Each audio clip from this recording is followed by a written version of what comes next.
Hi, I'm Keren Kilgore, and I specialize in web and graphic design and book publishing.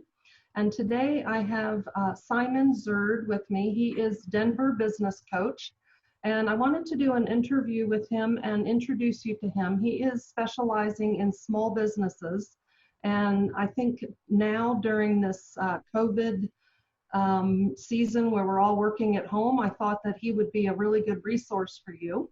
So, hi, Simon. How are you today? I'm good, Karen. Thank you. How are you? Very good. Doing great.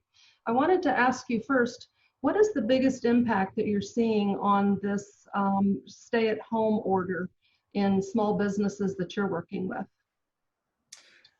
Well, I think it depends a little bit on the industry, of course. Like there's certain businesses that have been very minimally affected by that. We have a lot of IT companies that are actually busier than ever before. We have some clients in the accounting industry that are also have been really busy, will be really busy. So their impact has really been primarily on how do I get set up for remote work? How do I set up compliance with all the health regulations and making sure everyone is safe at work?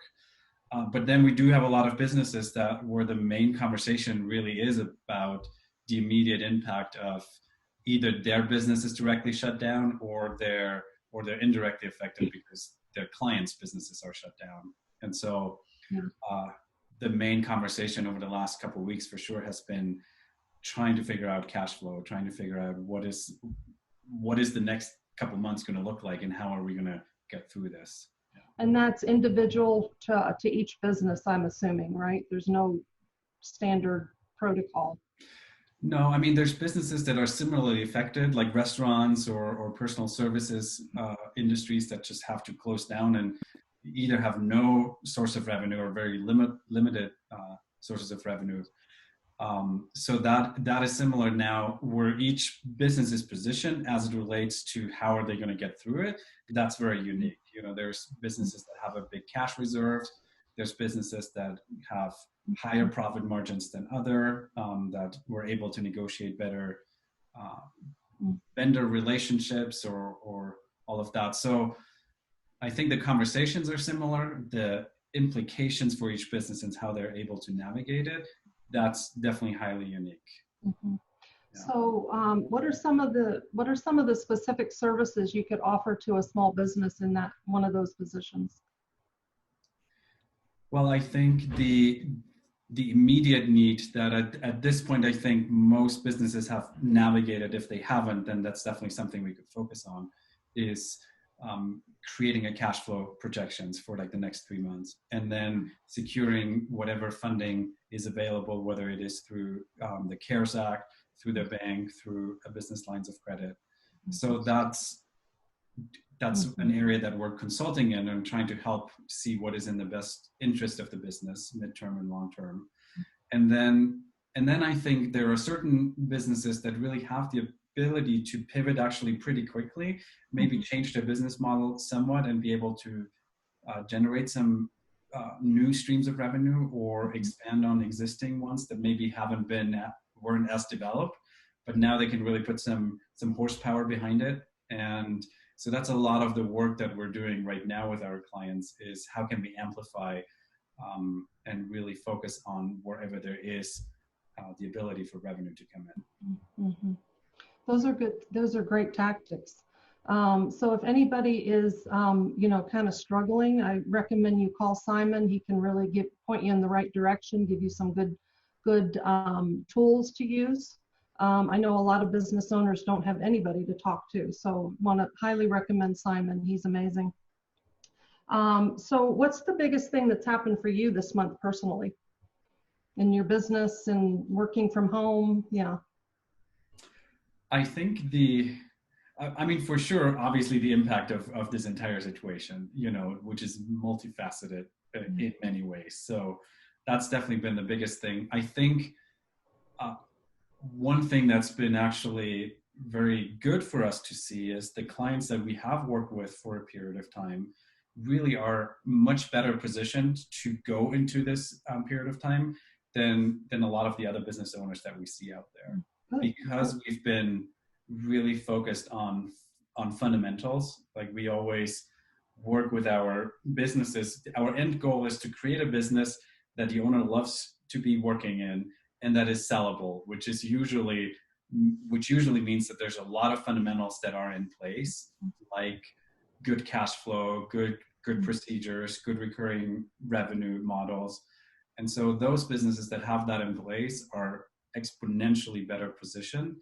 And so there's been like a certain validation of the work that we've been doing. And then also, I think experiencing the relationships that we've have built over the last decade with business owners, really an appreciation for that second opinion, for that being able to strategize.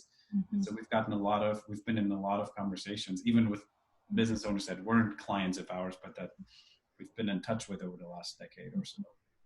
So one of your specialties is positioning a company to be able to resell at some point. Talk about that for just a minute. I think that's a big conversation, but yeah, right. but at the end of the day, as a business owner, you're going to exit your business one way or another at some point, and for the most part, ideally, most business owners want to exit their business and they want to sell it. They've put a lot of labor into it, a lot of love, sweat, tears, money. And, they get to that point where they think, okay, at some point I'm going to be able to sell it. And the reality, even before this crisis, is that most businesses are not sellable. They're just not attractive for a potential acquirer to come in and actually buy the business. And so for a lot of clients that we work with that have that explicit goal, because the sale of their business is a part of their retirement planning, we're saying, for most business owners, they're having extra money on the side, they're putting that back into the business rather than pulling it out.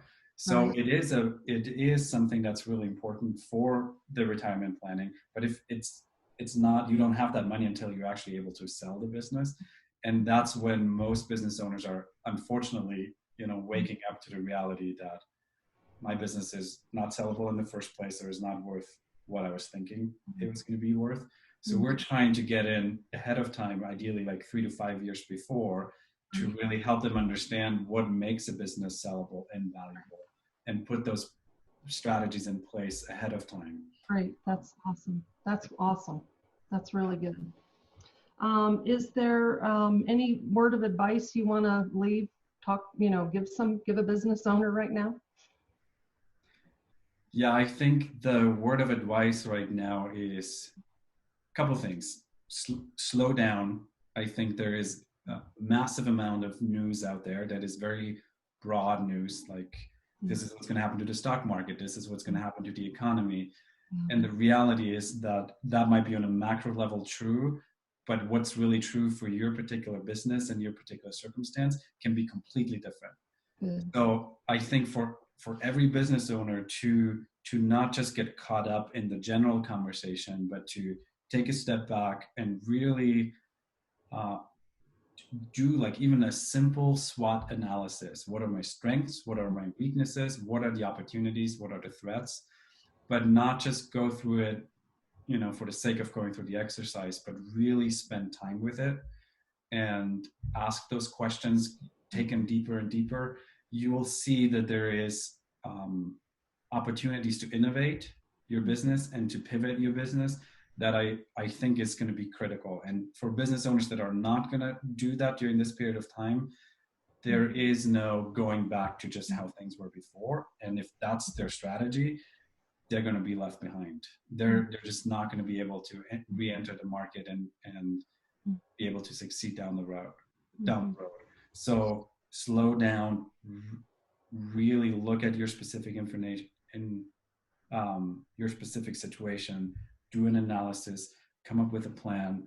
And I think lastly, you have to put yourself in the shoes of what your customers are going to be once recovery starts. The conversations are going to be different. Their needs are going to be different. Their perceived risks of engaging with you are going to be different. So that's, why it's kind of like a little hard to anticipate that. That's really going to be the work of a CEO, is to, as best possible, anticipate what is your customer going to need. when things pick up again? And how are you messaging and innovate your business to serve those needs? Wow. So it sounds like you are a huge, valuable resource for a lot of small businesses. And thank you for that. So I'll put your contact information at the bottom so people can get hold of you. And is there any kind of calendar system, or what's the easiest way to reach you? The easiest way is really just to visit our website, www.denverbusinesscoach.com. And we have like several forms where people can Great. submit, and then we'll be in touch with you Great. and schedule. Very good. Yeah. Thank you. That's great, Simon. Thank you so much for all you're doing. And we'll send people your way and let you help them navigate this. It's an opportunity. It's also, you know, it's a little scary, but we have an awesome opportunity. So I know that you can help people tremendously. So thank you so much. Karen, thank you so much. I appreciate it.